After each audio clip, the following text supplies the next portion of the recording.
Podcast. Always be cool. The show where your hosts, DC and BK, showcase your local business and real estate pros going gangbusters in leadership, community involvement, and just being cool. Here are your hosts, serial entrepreneurs, mortgage experts at Summit Lending, and partners in crime, Darren Copeland and Bobby Kerr.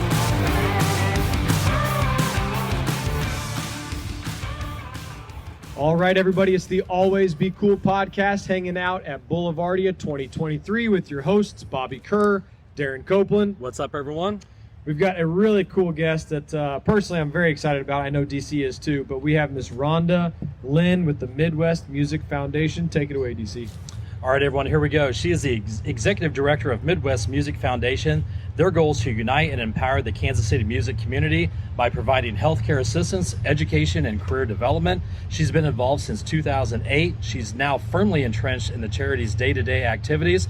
Rhonda, welcome to the podcast. How are you doing? Great. Thanks for having me. Yeah. Well, let's dive right in and talk a little bit about what the Midwest Music Foundation is, because I think we've probably got a lot of musicians floating around here that might say, oh, cool, a music foundation here in Kansas City, but they have no idea what the vision and the mission is of the organization. So let's just talk a little bit from there and we'll go. Yeah, I think our main thing is just to support our music community. Being a working musician isn't always easy, and it doesn't come with those nice benefits that some of the 9-to-5 jobs do. So we have Abby's Fund for Musicians Healthcare. Our founder was a musician that had breast cancer, and when she got sick, the music community really rallied to her side. We had so many bands that wanted to play that first benefit. We called it Apocalypse Meow because Abby liked cats, and we were kind of Abigail's Army. That's a great We had a name very for that. militant. We definitely ripped off a certain movie. Luckily, we haven't got any cease and desist yet. But Right. Marlon Brando's okay with it. yeah, He's long gone. I think he would agree. But basically, just to have a safety net there. If musicians get sick, they can apply for grants.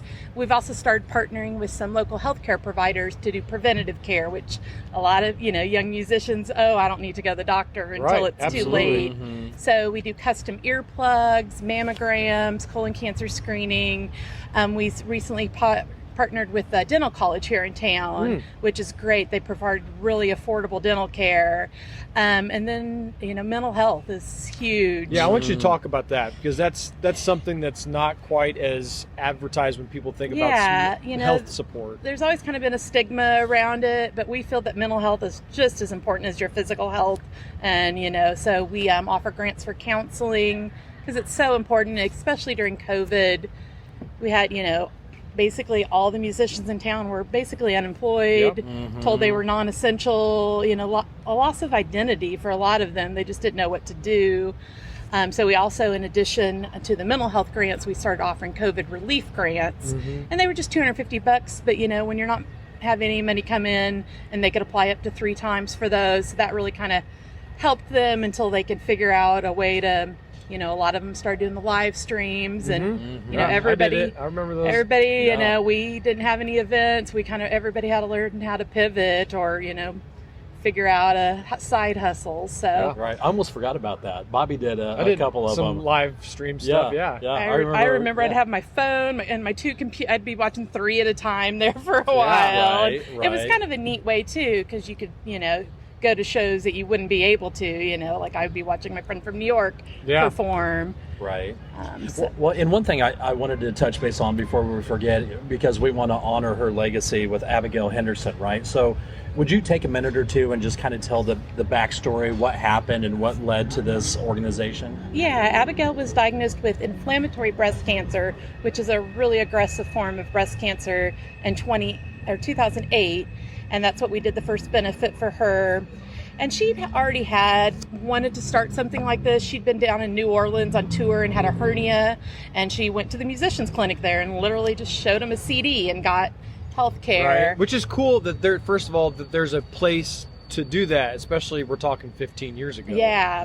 So New Orleans and Austin and some of the bigger cities, that really have a music infrastructure. So she wanted to start something like this and had kind of, done some surveys. But then when she got sick, it hit home that we needed something. And so that night of the benefit, she, swore to give back, and we started the foundation from that. And she led it. She passed away in 2013, and Sandra Freeman, who's another volunteer over serving beer right now, and I made her a promise to keep it going. So we're proud we've been able to do that and grow it, and I think she'd be proud of us. I think so too. Because you actually went, as we were doing some research, so you actually went to the first MMF fundraiser, correct? Yeah, I helped. I was part of Abigail's Army, is what we called ourselves. Okay. We had the little military hats with a paw print on them, and That's awesome. so yeah, I've been here from the start, and her husband Chris Meck has been on the board since the start. So Awesome. Very cool. So can you maybe give us some examples of, obviously not mentioning names, but can you give us some success stories of musicians in the area that have leaned on the foundation and how you've helped them get through a difficult time? Definitely, we've given out almost $500,000 in grants now, plus a lot of the pro bono healthcare. We have one right now that I'm sure the board's going to approve it. I'm just waiting on the finals. But basically, without our help, he would have been homeless, and he has been homeless some, but we're trying to get him, and I've put him in touch. We've recently hired some community health workers, because there's so many resources out there. And when you're sick, like wading through all the paperwork, and so we try to make our processes simple. But he's trying to get on disability, and it's a nightmare. It really is. And I think their thing is just, I think everybody gets rejected you have to keep applying, and a lot of people just don't have that perseverance. So I have been working with a community health worker, and she's trying to get him. She thinks he'll be approved in August. Wow. So It's huge. not just about the organization giving money, or you're actually walking people through this journey. Yeah, we had several people go through a training course through the Community Health Council here in town, and they trained them to basically be social workers, community health workers.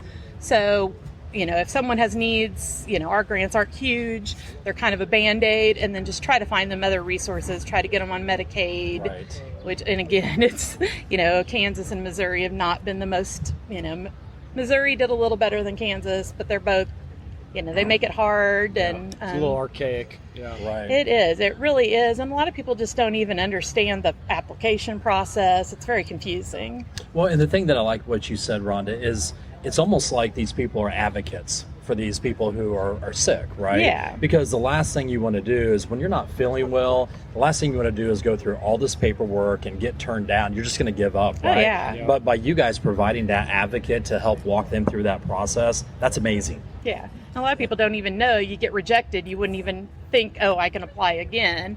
And I think that's kind of the point, you know. For sure. Okay, I've got a personal question for you. On the website, it says Rhonda is a scientist by day and an avid supporter of the arts by night. So you're not a scientist at night, and you don't support music during the day? I clock out at 5. So tell us what that's all about. Well, our organization is almost entirely volunteer ran. And so I do have a day job with the USDA. We're the Federal Grain Inspection. Okay. So a lot of people don't even know I do that because they know me from the music world. So I do that during the day, and then, I work on this in the evenings and weekends. Now, I did do some research, and I understand that you're a big fan of the band Two Cow Garage. Yes. Is that correct? Yes. I think was that an interview that you were in the pitch? It might have been, a while back ago. Yeah. You did do, Micah and Shane, they've toured here. They actually, how I met Abby and a lot of the musicians is when I lived in Manhattan, Kansas. A lot of the bands would stay at my house because when you're touring, you can't afford a hotel. So it was kind of called Hotel Rhonda. I even had a little guest book, and Abigail and the Gaslights would stay at my house. Because, awesome. driving back, and we'd have pizzas from Pizza Shuttle and, do the breakfast casserole. So I got to meet a lot of musicians that way, and Two Cow actually stayed. And actually Micah, Sandra, who I'd referred to, he put our names in a song, how Sandra and Rhonda in Kansas City are doing Abby's work. And we didn't know he had done that. I'd actually commissioned him. He does those, you pay him so much and he'll write a song. And I did one of those for Sandra's birthday. But we went to the Rhino once to see him, and he started singing this song, and we heard our names. And we're like, what is this? So That's great. They've been really great. They've played for years, about 10 years. We did a showcase down at South by called Midcoast Takeover. And during COVID, we quitted, and we haven't quite. I think I've officially, as I said the other day, I'm getting too old for this because it's a lot of work. Yeah. But we take a lot of bands down there and showcase them because a lot. First of all, it's tough as a musician. I remember those days 20 years ago trying to get into South by Southwest. Yeah, and ours was unofficial, and that's why we did it. Got it. You know, maybe one or two bands from Kansas City would get an official showcase, but there's so many good bands down here. So yeah, we do a big 4-day, 2-stage showcase down there. So that's how you met Abby? Was her staying at my when house, she was in the Gaslights band? Wow. Yep. Wow, that's cool. So, and then this full circle, here we are. Yeah, I 15 years moved later. to Kansas City in 2007, and she got diagnosed in 2008. Wow. And you know what we do? We threw a benefit because everybody just rallies. Yeah. And I mean, that happens all the time in Kansas City. When a musician gets sick or passes away, the whole community just gathers around to do these benefits. I mean, we've all been part of them. Yeah. And it's just really cool to hear and be speaking with someone that's been so closely involved with helping so many. Yeah. Like, it's not one benefit. You're helping a lot of people. You're touching a lot of people. This is really special. We actually, speaking of that, we just lost a punk musician, Britta Dare, and her memorial's tomorrow at the Record Bar. And they she received a grant several years ago from the foundation, so she's doing kind of a or the people that are putting it on are doing a pay what you can to benefit the foundation. Wow. So that was really neat. So I'm going to try to rally to make it down there tomorrow. Very But good. that was she worked at Josie Records and just was a big advocate for punk rock. And it was just, you know, probably 20-something, passed away recently. So it was really sad loss. Yeah, you guys are doing some really amazing stuff. Like, that's really cool. And that's why we always love to hang out with cool people like you. That's our motto, Rhonda, cool peeps, hanging out with other cool peeps. So where can people, like, if someone's a musician or knows a musician that might have a need, where can they go to get more information on this? Website's the best spot, and that's MidwestMusicFoundation.org. Awesome. And all the links, we try to make it really easy because nobody wants to do 50 pages of paperwork if they're sick. Right. For sure. Even if they're not sick. Right, exactly. Well, besides the website, guys, make sure to find Rhonda and the whole Midwest Music Foundation team. You can find them on Facebook, on Instagram, on Twitter. I follow all those accounts, so make sure you guys do the same. And Rhonda, this is awesome. You guys have any other events coming up that you want to tell? Our next one we're involved with, our board member Sonia puts together Innovation Festival, and it will actually be back down here.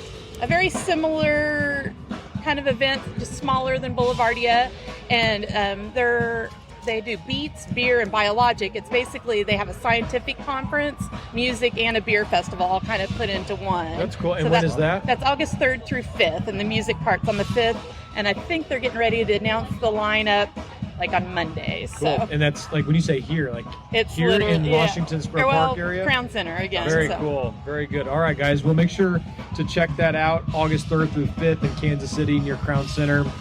Rhonda Lynn with the Midwest Music Foundation. Thanks so much, Rhonda. This Awesome has been job. awesome. Awesome Thank job. you. Thanks for hanging out with us. Thanks, guys. All right. If you are hearing this message, you've listened to the entire episode. And for that, Darren and Bobby thank you from the bottom of their hearts. They hope you enjoyed this new episode. And if you did, please leave them a review on Apple Podcasts, Spotify, or wherever else you're listening. Please share this episode with others who may be interested in our community. Also, feel free to let DC and BK know which business or community leaders you'd like to see covered in future episodes. Get in touch in the comments or on social media. See you next time for a new episode. And remember, always be cool. This podcast is powered by Summit Lending, NMLS number 1850081, Equal Housing Lender.